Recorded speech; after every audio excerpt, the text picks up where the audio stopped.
Module 3 fundamental analysis lesson number 30 corporate actions.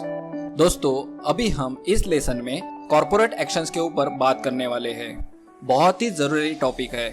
अगर आपको stock market में इन्वेस्टमेंट करना है तो इस टॉपिक को ध्यान से समझना जरूरी है। अगर आपने इस टॉपिक को ध्यान से समझ लिया तो आपको स्टॉक मार्केट में बहुत सारे लोग किस तरह से वेल्थ क्रिएट करते हैं वो भी आसानी से समझ में आएगा, और कंपनीज कॉर्पोरेट एक्शन से अपने इन्वेस्टर को अच्छे से कैसे बेनिफिट करवाती है वो भी आपके लिए समझना इजी होगा। तो चलो लेसन स्टार्ट करते हैं। तो अभी हम इस लेसन का कंटेंट देख लेते हैं। अगर आपको कंटेंट देख के ऐसा लगे कि ये सब मुझे पता है तभी भी आप इस लेसन को जरूर देखो, क्योंकि कुछ चीजों से अनजान रहोगे और आपके पोर्टफोलियो में इस तरह की कंपनीज इंक्लूड करना भूल सकते हो। कॉर्पोरेट एक्शंस बहुत ही इंपॉर्टेंट होते हैं और आपको क्विक रिटर्न्स दे सकते हैं। कॉर्पोरेट एक्शंस को समझने के लिए पहले हम फेस वैल्यू और शेयर कैपिटल को समझेंगे, फिर split share, bonus share, share buyback, dividends, FPO, right issue, merger, demerger और एक्विजिशंस, इन सभी को केस स्टडीज के साथ समझेंगे। एक डेमो एग्जाम्पल रहेगा और उसके साथ रियल एग्जाम्पल रहेगा। आपको कॉर्पोरेट एक्शंस अच्छे से समझने के लिए डेमो एग्जाम्पल बहुत ही हेल्पफुल रहेगा।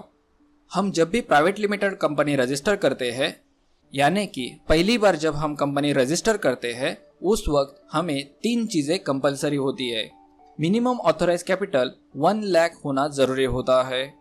मिनिमम शेयर कैपिटल या फिर उसे पेड अप कैपिटल भी बोल सकते हैं, वो 1 लाख का होना जरूरी होता है। और उसके साथ साथ फेस वैल्यू हमेशा 10 रुपीज होती है। ऑथराइज कैपिटल वो होता है जिसमें से हम मैक्सिमम शेयर कैपिटल इशू कर सकते हैं।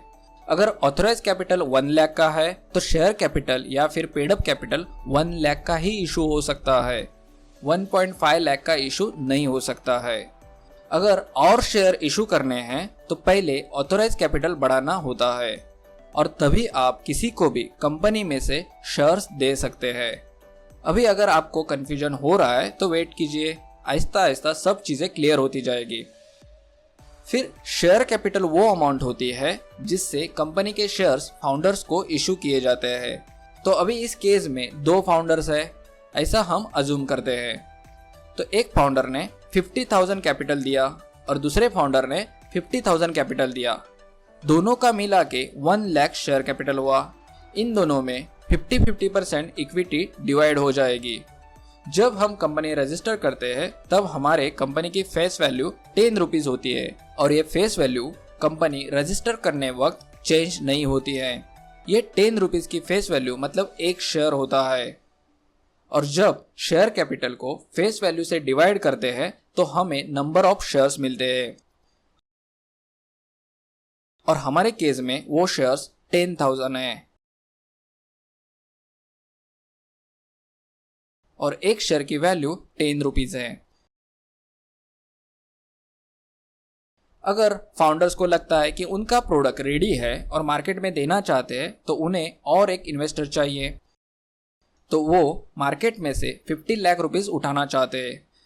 उसके बदले इन्वेस्टर को 20% इक्विटी शेयर कंपनी में देना चाहते हैं, तो उनको शेयर्स देने के लिए कंपनी का ऑथराइज कैपिटल बढ़ाना होगा। तो इसीलिए पहला वाला एग्जिस्टिंग 1 लाख का कैपिटल और अभी 4 लाख रुपीस और एक्स्ट्रा ऑथराइज कैपिटल बढ़ाते हैं, तो अभी वो 5 लाख रुपीस का टोटल ऑथराइज कैपिटल बन जाएगा।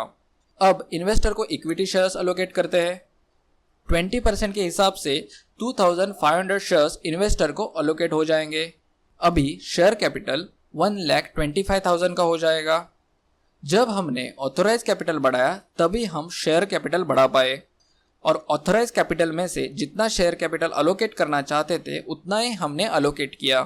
अभी हम इक्विटी वैल्यू कैलकुलेट करते हैं। उसके लिए आपको कैपिटल जो रेज किया है उसको डिवाइड करना है जितनी इक्विटी इन्वेस्टर को अलोकेट की है उससे, तो आपको अपना इक्विटी वैल्यू कैलकुलेट होके आ जाएगा। इक्विटी वैल्यू ही किसी कंपनी का वैल्यूएशन होता है, उसे ही मार्केट कैप भी बोलते हैं। तो इन अलग अलग वर्ड से कंफ्यूज नहीं होना है।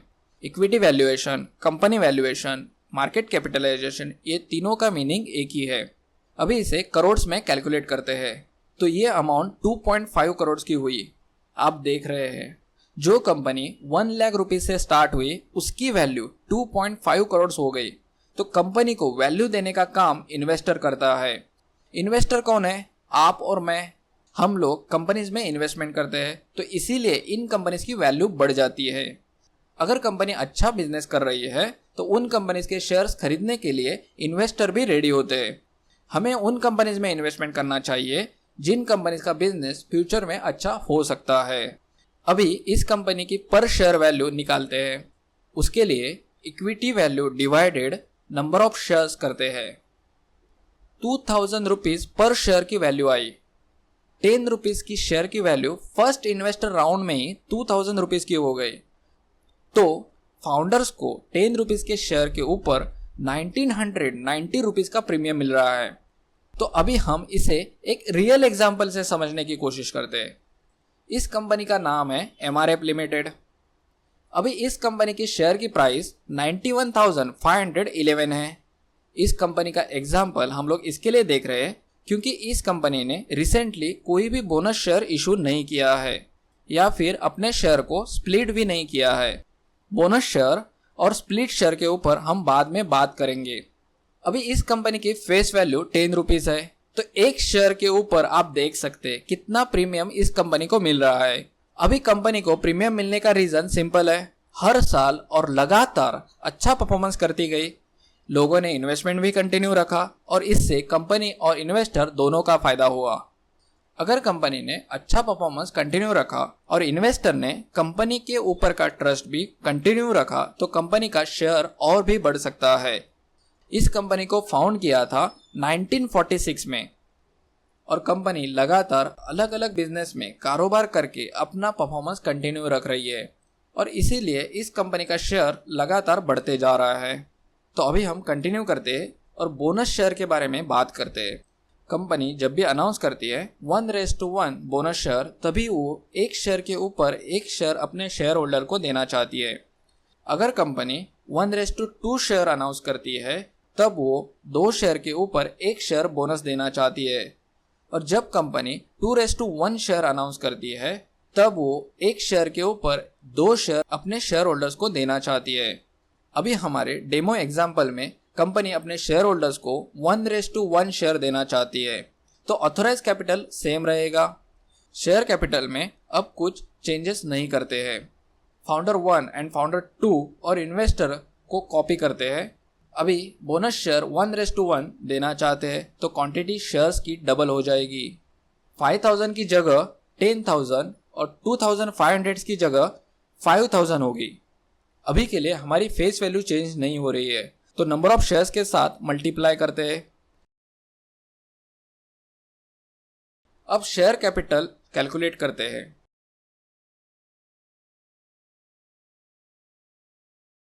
परसेंटेज शेयर कैलकुलेट करते हैं।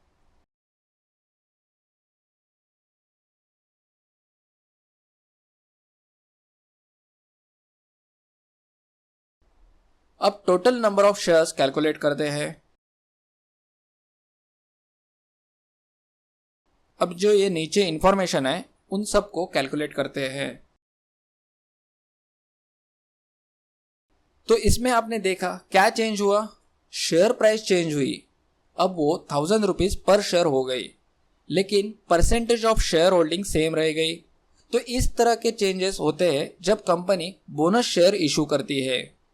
बोनस शेयर से कंपनीज को क्या बेनिफिट होता है और इन्वेस्टर को क्या बेनिफिट होता है वो हम अभी रियल एग्जाम्पल के साथ समझते हैं। जो एग्जाम्पल देख रहे हैं उस कंपनी का नाम L&T है। इस कंपनी ने 1965 से बोनस शेयर्स देना चालू किया था। तो अभी के लिए ये नंबर्स हम एक्सेल में कॉपी करते हैं। तो आपको ये नंबर्स इस तरह से दिखेंगे। 1965 में कंपनी ने 7 शेयर्स के ऊपर एक बोनस शेयर दिया था। अगर एक इंडिविजुअल के पास उस वक्त 14 शेयर्स होते तो उन्हें एक्स्ट्रा 2 शेयर्स कंपनी की तरफ से मिलते। तो चलो हम कैलकुलेट करके देखते हैं कि अब तक उन 14 शेयर्स के कितने शेयर्स बनते हैं। Is equal to bracket individual shares divided shares bracket complete into bonus shares plus individual shares.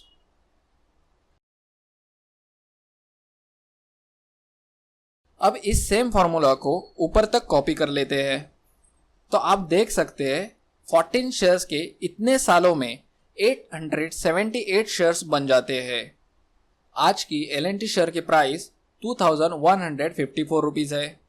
आपने डेमो एग्जाम्पल में देखा था कि जब बोनस शेयर्स इशू किए जाते हैं तब शेयर की प्राइस कम होते जाती है।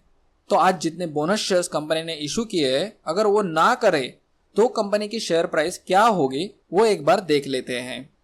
तो इसके लिए सेम फॉर्मूला हम यूज करेंगे, is equal to bracket share price divided shares bracket complete into bonus share plus share price. हर जगह पे सेम फॉर्मूला कॉपी करेंगे। तो दोस्तों आप देख सकते हैं अगर बोनस शेयर्स नहीं दिए होते तो इस कंपनी की शेयर प्राइस 1,35,113 रुपीज होती। आप सोचो एज अ इन्वेस्टर 1,35,130 का शेयर लेना पसंद करोगे कि 2,154 रुपीज का शेयर लेना पसंद करोगे? आप में से 90% लोग 2,154 रुपीज का शेयर लेना पसंद करेंगे, क्योंकि इन्वेस्टर के लिए शेयर्स की प्राइस कम होने से मल्टीपल कंपनीज को पोर्टफोलियो में रखना इजी होता है, जिससे इन्वेस्टर्स बैलेंस पोर्टफोलियो मेंटेन कर पाते हैं। इसी की वजह से जो लोग कम अमाउंट में शेयर मार्केट में पार्टिसिपेट करना चाहते हैं वो लोग अपने पोर्टफोलियो में इस तरह की कंपनीज रख पाते हैं, जिसका फायदा कंपनी को भी होता है। उनके शेयर्स लेने के लिए बहुत लोग अवेलेबल होते हैं और उसका डायरेक्ट फायदा शेयर एप्रिसिएशन में दिखता है। जैसे कि मैंने आपको एक्सप्लेन किया था कि इन्वेस्टर कंपनी की वैल्यू बनाने में काम करता है। अगर मार्केट में जो शेयर है वो लेने के लिए इन्वेस्टर रेडी रहेगा तो शेयर की प्राइस बढ़ती रहेगी। अभी हम सेम एग्जाम्पल को कंटिन्यू करते हैं और डिविडेंड को भी समझ लेते हैं। 2002 में इस सेम कंपनी की प्राइस 40 से 60 रुपीस के बीच में चल रही थी। तो अगर इसके 200 शेयर्स किसी ने लिए होंगे तो उन्हें 60 रुपीस के हिसाब से 12,000 रुपीस की इन्वेस्टमेंट करनी होती और उसी 200 शेयर्स को हम 2,154 से मल्टीप्लाई करते हैं तो आज उसके 4,30,800 होते। इस कंपनी का डिविडेंड यील्ड 1.02% का है। तो उनको आज के तारीख में इस साल डिविडेंड अमाउंट 4,395 रुपीज़ का मिला होगा। आपके शेयर की वैल्यू अप्रिशिएट होती है, लेकिन उसके साथ साथ आपने जो अमाउंट कंपनी में इन्वेस्ट किया था वो अमाउंट कंपनी डिविडेंड के रूप में रिटर्न भी करती है। तो रियलिटी में आप आपकी इन्वेस्टमेंट अमाउंट कब की रिटर्न ले चुके होते हैं। टाइटन भी उस तरह की एक कंपनी थी। 2003 में कंपनी की शेयर प्राइस 3 रुपीज़ थी। तो अगर किसी इन्वेस्टर ने सेम 12,000 इन्वेस्ट किए होते तो कंपनी के उनके पास 4,000 शेयर्स होते और वो 4,000 शेयर्स की वैल्यू आज 1 करोड़ रुपीस से भी ज़्यादा होती और उनको डिविडेंड 30,000 एवरी ईयर रिसीव हो सकता था।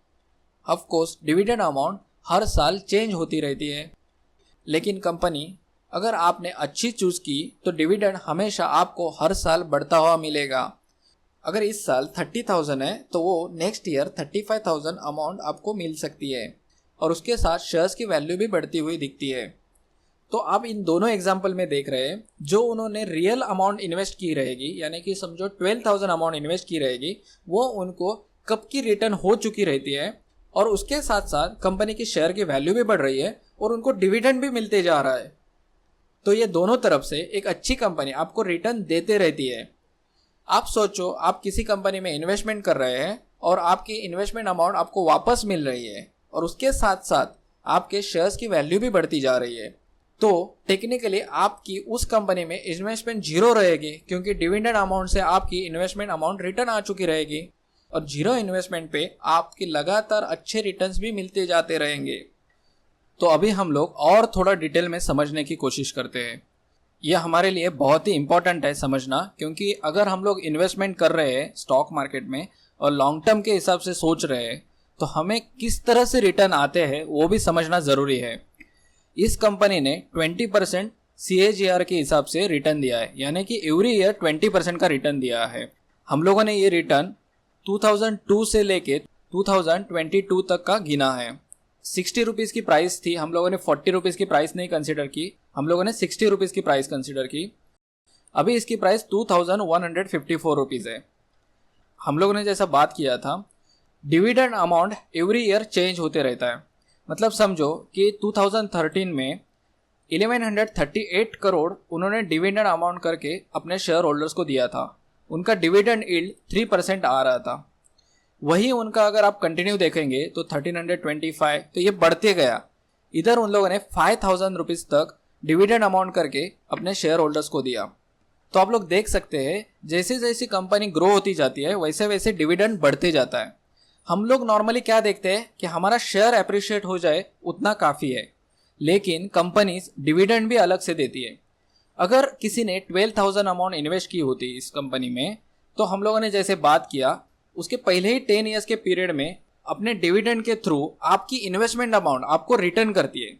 अगर किसी इन्वेस्टर ने 100 करोड़ इन्वेस्ट किए होते तो उनको 100 करोड़ रुपीस पहले ही 10 ईयर्स में उनके अकाउंट में एज ए डिविडेंड करके आ चुके रहेंगे।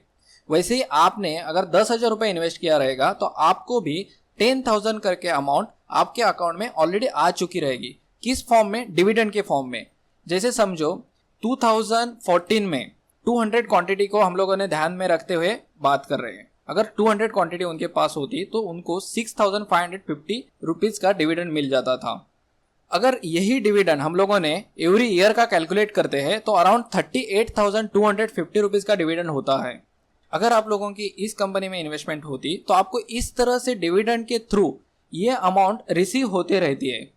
इस कंपनी ने 20% CAGR दिया है, यानी कि ऑलरेडी अच्छा रिटर्न दिया है। हम लोगों को उस वक्त 8%, 10% के हिसाब से भी अच्छा रिटर्न माना जाता था, लेकिन अभी इस कंपनी ने 20% रिटर्न देने के बावजूद उसके साथ साथ डिविडेंड पे आउट भी अच्छा दिया है। अभी इस कंपनी के साथ साथ हम लोगों ने और एक कंपनी का एग्जाम्पल लिया है जो है टाइटन कंपनी। अभी हम लोगों ने बात किया कि अगर उनके पास 4,000 शेयर्स होते तो उनकी 1 करोड़ अमाउंट होती। आप सोचो ये 1 करोड़ अमाउंट आपकी ऑलरेडी हो चुकी रहती है, लेकिन उसके साथ साथ जो डिविडेंड पे आउट हो रहा है लास्ट 10 ईयर्स का वो भी 1,42,000 का है। कंपनी का प्रॉफिट कंटिन्यूअसली ग्रो हो रहा है, उसके साथ साथ उनका डिविडेंड पे आउट भी बढ़ते हुए जा रहा है।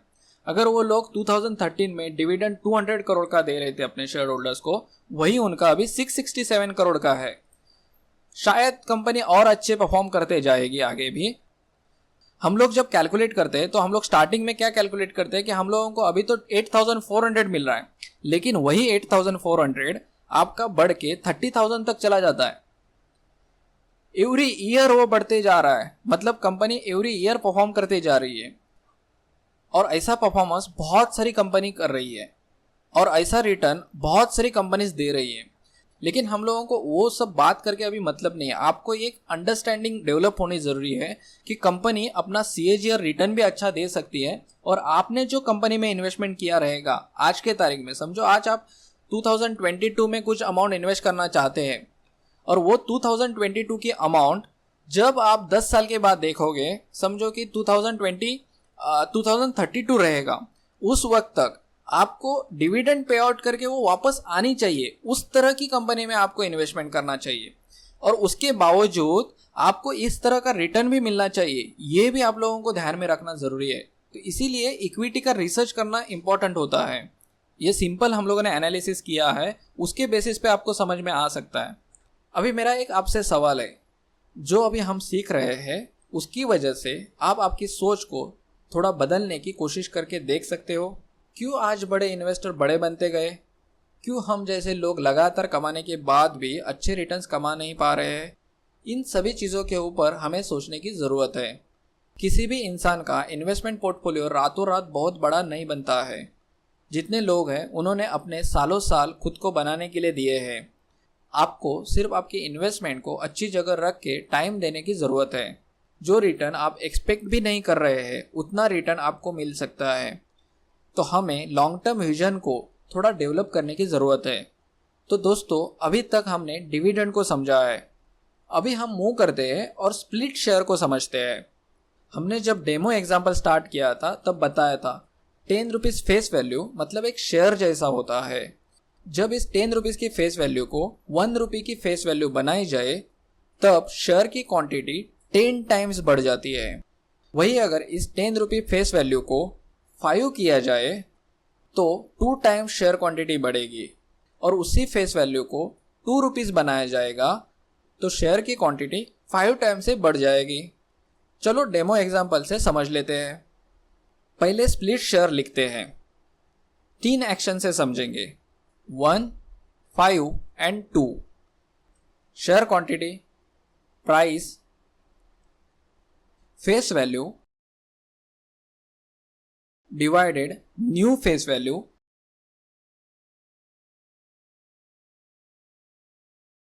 Into shares quantity.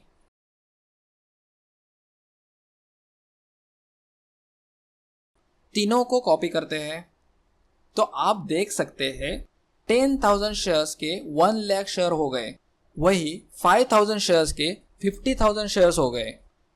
अब शेयर प्राइस में भी आपको सेम चेंजेस दिखेगा। Share price divided bracket face value divided new face value bracket complete. अब दोनों चेंजेस हम बाकी 2 जगह कर लेते हैं। अब देखो, स्प्लिट शेयर से क्वांटिटी और शेयर प्राइस में चेंजेस हुए, लेकिन percentage of equity, share capital, equity value इसमें कोई चेंजेस नहीं हुए। तो आप सोचोगे कि कंपनी ऐसा क्यों करती है? तो समझो, जब बोनस शेयर दिया जाता है तब शेयर कैपिटल चेंज होता है और जो डिविडेंड कंपनी इशू करती है वो आपको फेस वैल्यू के अगेंस्ट में इशू करती है। तो अगर कंपनी 2 रुपीज़ पर शेयर डिविडेंड देती है और फेस वैल्यू 10 रुपीज़ की होती है तो कंपनी 20% डिविडेंड देती है। वही अगर फेस वैल्यू 1 रुपीज़ का है और 2 रुपीज़ डिविडेंड देती है तो वो आपको 200% डिविडेंड मिलता है। तो डिफरेंस देखा जाएगा तो बहुत कम है, लेकिन उसी LNT वाला एग्जाम्पल देख के समझते हैं। अगर आप इधर देखेंगे तो फेस वैल्यू 2 रुपीज़ है, तो 10 rupees divide current face value into ये जो प्राइस आई थी उसको अगर मल्टीप्लाई करते हैं तो हमारे शेयर की रियल प्राइस आएगी और वो प्राइस 6,75,563 रुपीज़ आ रही है। क्या आप लोग इस शेयर को खरीद सकते हो? अगर कंपनी बोनस शेयर और स्प्लिट शेयर ना करे तो कंपनी में पब्लिक को पार्टिसिपेट करना बहुत डिफिकल्ट हो जाएगा। तो इसीलिए बोनस शेयर और स्प्लिट शेयर जैसे कॉर्पोरेट एक्शंस पब्लिक के लिए इम्पोर्टेंट होते हैं। उसके साथ कंपनीज के लिए भी कॉर्पोरेट एक्शंस इम्पोर्टेंट होते हैं, क्योंकि पब्लिक ही है जो शेयर्स को अच्छी वैल्यू दे पाती है। तो अभी हम लोगों ने स्प्लिट शेयर को समझा, अब हम शेयर बायबैक को समझते हैं। शेयर बायबैक इस वर्ड से ही समझ में आता है कि कंपनी के प्रमोटर्स जो पब्लिक को शेयर्स अलोकेट किए होते उन्हें वापस खरीदना चाहते हैं, यानी शेयर्स को बायबैक करना चाहते हैं। ऐसा कंपनीज क्यों करती है? क्योंकि कंपनी के पास एक्सेस कैपिटल होता है और कंपनी चाहती है कि हम अच्छा परफॉर्मेंस कर रहे हैं तो हम अपने कंपनीज के शेयर्स वापस ले लेते हैं, तो उससे हमें और ज़्यादा इनकम मिलेगा, हमारी इक्विटी बढ़ेगी और कंपनी परफॉर्मेंस से ज़्यादा फायदा होगा। आप सोचो, अगर आपको इतना डिविडेंड मिल रहा है तो कंपनी के प्रमोटर्स के पास कंपनी की 50% से ऊपर भी इक्विटी होती है, किसी किसी के पास 75% इक्विटी होती है, किसी के पास 40% इक्विटी होती है। तो उन्हें कितना डिविडेंड अमाउंट मिलता रहेगा? प्रमोटर्स कंपनी में से ज़्यादा सैलरी नहीं लेते, लेकिन जब प्रॉफिट शेयर होता है शेयर होल्डर्स के साथ तब उन्हें भी प्रॉफिट शेयर हो रहा है। आप जैसे उस कंपनी के पार्टनर होते हैं वैसे वो भी कंपनी का पार्टनर होता है, तो उनको अपनी जितनी ज़्यादा इक्विटी स्टेक कंपनी में रहेगी उतना उनको ज़्यादा फायदा होगा। इन्वेस्टर को इक्विटी इसके लिए देते हैं क्योंकि उस कैपिटल से वो अपना बिजनेस बढ़ाना चाहते हैं, और जब वो बिजनेस सेटल हो जाता है और अच्छी अमाउंट उनके पास होती है तो वो शेयर बायबैक करना पसंद करते हैं। और ये शेयर बायबैक जैसी कॉर्पोरेट एक्शन से कंपनी अच्छी है ऐसा माना जाता है। तो दोस्तों, अभी तक आप लोगों ने समझ लिया होगा कॉर्पोरेट एक्शंस कितनी ज़रूरी होती है। तो अभी तक हमारी आधी कॉर्पोरेट एक्शन खत्म हुई है। अब हम नेक्स्ट लेसन में बची हुई कॉर्पोरेट एक्शंस के ऊपर बात करेंगे। तो दोस्तों अभी इस लेसन में इतना ही, अभी हम नेक्स्ट लेसन में मिलते हैं।